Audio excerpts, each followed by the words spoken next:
उत्तराखंड के अल्मोड़ा ज़िले के दूरस्थ क्षेत्र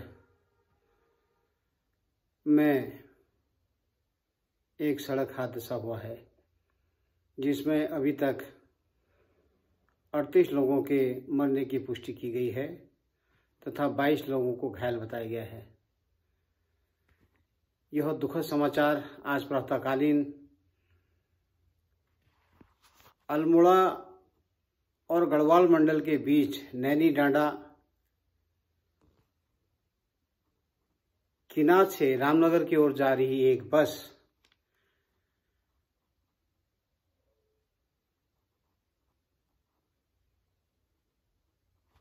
मरचूला के पास सारण बैंड के पास मरचूला के सारण बैंड के पास अनियंत्रित होकर गहरी खाई में गिर गई। इस घटना से पूरे उत्तराखंड में, समूचे उत्तराखंड में शोक की लहर व्याप्त है। घटना पर प्रदेश के मुख्यमंत्री पुष्कर सिंह धामी जी ने गहरा दुख प्रकट किया है और कुमाऊं के कमिश्नर श्री दीपक रावत जी को इसमें मजिस्ट्रेटी जांच के आदेश दिए गए हैं। साथ ही मृतकों को और उनके परिजनों को 4-4 लाख की आर्थिक सहायता व घायलों को 1-1 लाख की सहायता राशि देने के निर्देश जारी किए हैं। यह दुखद समाचार जैसे ही प्रातःकालीन समय में स्थानीय लोगों को मिला तो लोग आसपास का अपना सारे कामकाज छोड़ के पैदल ही दौड़ पड़े घटनास्थल की ओर। जिला प्रशासन को, चूंकि यह दूरस्थ क्षेत्र था, काफी देर में यह सूचना मिली। पूरे अल्मोड़ा, नैनीताल और पौड़ी से जहां से भी लोगों को सूचना मिली, वहां की SDRF की टीम, मजिस्ट्रेट, तहसीलदार और स्थानीय पुलिस तुरंत मौके की ओर रवाना हो गए और वहां से रेस्क्यू का कार्य जारी किया गया। स्थानीय लोगों की मदद से 7-8 लोगों को घटना के आधे घंटे के बाद निकाला गया। बाकी जो घायल हो गए थे उन लोगों को निकालने में थोड़ी सी परेशानी थी क्योंकि चट्टान थे और वहां के लोगों ने इसमें बढ़ चढ़ करके हिस्सा लिया। जैसे ही प्रशासन हरकत में आया, मरचूला से लेकर के सल्ट विधानसभा के मरचूला से लेकर के रामनगर तक का सारा रोड ट्रैफिक से रोक दिया गया। वहां जहां तहां की एम्बुलेंस से भेज करके घायलों को रामदास जोशी चिकित्सालय रामनगर लाया गया। और इसी बीच कुमाऊं कमिश्नर ने बताया कि 36 लोगों की डेथ हो चुकी है। अभी प्राप्त समाचार के अनुसार यह संख्या बढ़कर 38 हो गई है। इस पूरे दुर्घटना पे पूरे प्रदेश में शोक की लहर व्याप्त है। लोग इस घटना से बेहद चिंतित हैं क्योंकि पहाड़ को आखिर किसकी नजर लग गई। दिवाली मनाने लोग अन्य शहरों से पहाड़ आए हुए थे और यहां आकर अपनी जान गंवा बैठे। जिस कारण से भी यह घटना हुई होगी उसकी जांच के तथ्य सामने आ जाएंगे, किंतु अभी फिलहाल दुख प्रकट करके उन परिवारों को सांत्वना दे करके सभी प्रदेश के लोग उनके साथ खड़े हैं। नेता प्रतिपक्ष श्री यशपाल आर्य ने इस दुर्घटना पर गंभीर दुख जताया है तथा मृतकों के परिजनों को दुख सहने की भगवान से प्रार्थना की है और घायलों के प्रति संवेदना प्रकट की है।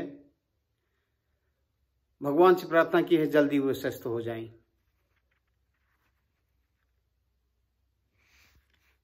इसके अलावा इन घटनाओं से, देवभूमि में इस तरह की घटनाओं से, पहाड़ की सड़कों के बारे में सरकार को जरूर सोचना चाहिए। यहाँ के यातायात के बारे में सरकार को जरूर सोचना चाहिए कि इस तरह की घटनाएं विचलित कर देने वाली होती हैं, पूरे देश को विचलित कर देने वाली होती हैं। पूरे परिवार के परिवार तबाह हो गए 38 लोगों की मौत हो गई। एक छोटी सी बस में इतना बड़ा हादसा होना कहीं न कहीं परिवहन को की नाकामी साबित करता है। सरकार को इसे गंभीरता से लेना चाहिए और मुआवजे की राशि को भी इन्होंने बढ़ाना चाहिए। आइए देखते हैं इसमें मुख्यमंत्री जी, नेता प्रतिपक्ष, कुमाऊं कमिश्नर ने क्या क्या कहा। आज बहुत ही दुखद घटना हुई है। मरचुला सारोड बैंड से नदी में बस गिर गई, उसमें कई लोगों की हताहत होने की खबर है। बहुत ही दुखदायी खबर है ये। ऊपर से गिर गए, कुछ लोग ऊपर अटके पड़े।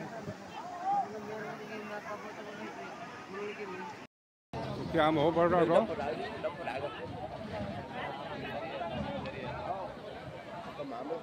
वो तैयार बहुत भार बाजू वो तो पारो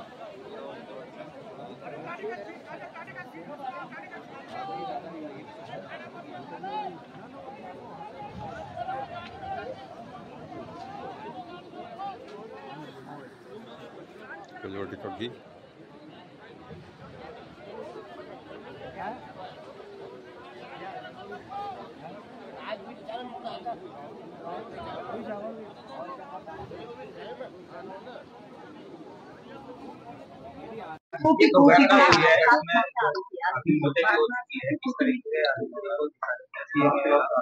देखिए, ये बहुत ही दुखद घटना है और इसमें सर्च एंड रेस्क्यू ऑपरेशन अभी चल रहा है। अभी तक जो पुष्टि हुई है इसमें 36 टोटल कैजुअलिटीज की पुष्टि हुई है। माननीय मुख्यमंत्री जी की ओर से इसमें जिनकी डेथ हुई है उनको 4 लाख उनके परिवार को देने की घोषणा हुई है और जो घायल हैं उनको 1 लाख रुपए की माननीय मुख्यमंत्री जी की ओर से राहत देने की घोषणा हुई है। सर्च एंड रेस्क्यू ऑपरेशन अभी चल रहा है। 4 लोग ऐसे थे जिनकी ज्यादा स्कल में इंजरीज थी, उसमें से 3 को अभी माननीय मुख्यमंत्री जी के निर्देश पे हेली एम्बुलेंस से एम्स को रवाना कर दिया गया है और एम्स से भी एक डॉक्टर्स की टीम रामनगर में भी आएगी और माननीय मुख्यमंत्री जी की ओर से निर्देश हैं कि जिनको भी और आयर सेंटर भेजने की आवश्यकता है तो हेली इवैक्यूएशन की फैसिलिटी अवेलेबल रहेगी, उससे हम भिजवाएंगे। मौके पे हमारी एसडीआरएफ की टीम है, एसडीएम प्रशासन है, रेस्क्यू ऑपरेशन वहां पे भी वर्तमान में चल रहा है और रामनगर में जहाँ पे अभी हम हैं, यहाँ पे जो घायल लोग हैं उनका भी उपचार चल रहा है। सर, यहाँ युवा पहुंचे हैं ब्लड डोनेट के लिए, काफी जो है जनता सपोर्ट के लिए पहुंची है, तो आपका क्या कहना रहेगा, क्या अपील रहेगी जनता से? देखिए, इस तरह की आपदाएं जब भी होती हैं, दुर्घटनाएं जब भी होती हैं, पहला रेस्क्यू हमेशा लोकल्स की ओर से आता है क्योंकि वो सबसे पहले वहां पे मौजूद होते हैं। उस केस में भी आज यहाँ पे ये देखने को मिला है और पहाड़ों में विशेषकर जहाँ पे कि थोड़ा जो रिएक्शन टाइम है वो डिस्टेंस की वजह से दूर हो जाता है, कई बार शैडो एरिया में जगह होती है उसकी वजह से दूर हो जाता है। तो ये यहाँ पे अच्छे प्रकार से रेस्क्यू हुआ है और अभी भी हम इस लोग को और अच्छे से करवाने का पूरा प्रयास कर रहे हैं। परिजनों का कहना है कि कहीं ना कहीं वहाँ लापरवाही भी होती जा रही है, इसमें जिसकी ओर से भी लापरवाही हुई है इसमें पहले ही माननीय मुख्यमंत्री जी की ओर से कार्रवाई के निर्देश दिए गए हैं और जो वहाँ पे कंसर्न ऑफिसर हैं उनके सस्पेंशन के ऑर्डर्स भी हो गए हैं और किसी की लापरवाही आगे भी अगर उजागर होती है तो उस पर भी सख्त से सख्त कार्रवाई की जाएगी। रामनगर के पास अल्मोड़ा जनपद में बहुत ही दुखद घटना घटी है। एक गहरी खाई में बस गिर गई जिससे अनेक लोगों को अपनी जान से हाथ धोना पड़ा है और कई घायल हुए हैं। उन सभी घायलों को तत्काल स्वास्थ्य सुविधाएं मिले, उपचार मिले, उसके लिए सभी एम्बुलेंस इत्यादि की व्यवस्था तत्काल वहां पर की जा रही है। सभी को भेजा गया है, सभी अफसरों को मौके पर जाने के निर्देश दिए हैं और इस पूरी घटना के लिए कुमाऊं कमिश्नर को मजिस्ट्रियल जांच के आदेश दिए हैं और संबंधित विभाग के लोगों को निलंबित करने के भी आदेश दिए हैं जो भी इस घटना से संबंधित हैं। कहीं भी कोई लापरवाही होगी तो उसके खिलाफ सख्त कार्रवाई की जाएगी। अभी तो हमारी प्राथमिकता है कि घायलों को तत्काल जो है इलाज मिले जिससे कि उनका स्वास्थ्य जो है जल्दी ठीक हो और इसके लिए सभी अस्पतालों को भी निर्देशित कर दिया गया है। सभी अधिकारी मौके पर जा रहे हैं। हमारी चीफ सेक्रेटरी लगातार इसकी मॉनिटरिंग कर रही हैं और घायलों के साथ सरकार खड़ी है। जो इस घटना में जिनकी मृत्यु हुई है उनके साथ भी, उनके परिवारजनों के साथ भी मैं भगवान से प्रार्थना करता हूँ कि जो इस दुखद घटना में जिनकी मृत्यु हुई है, भगवान उनको अपने श्री चरणों में स्थान दे और उनके पारिवारिक जनों को जो आकस्मिक रूप से इतना बड़ा कष्ट आया है, इस कष्ट को सहन करने की शक्ति प्रदान करे और घायलों को जल्दी भगवान उनको उचित उपचार भी मिले और जल्दी ही वो स्वस्थ हों। मैं भगवान से प्रार्थना करता हूँ और जल्दी से जल्दी लगातार हमारा प्रयास है कि कहीं पर अगर हेली एम्बुलेंस की आवश्यकता है तो हेली एम्बुलेंस के लिए भी वहाँ पर कह दिया गया है। जो गंभीर रूप से घायल होंगे उसको तत्काल इमरजेंसी में अस्पतालों तक पहुँचाया जाएगा।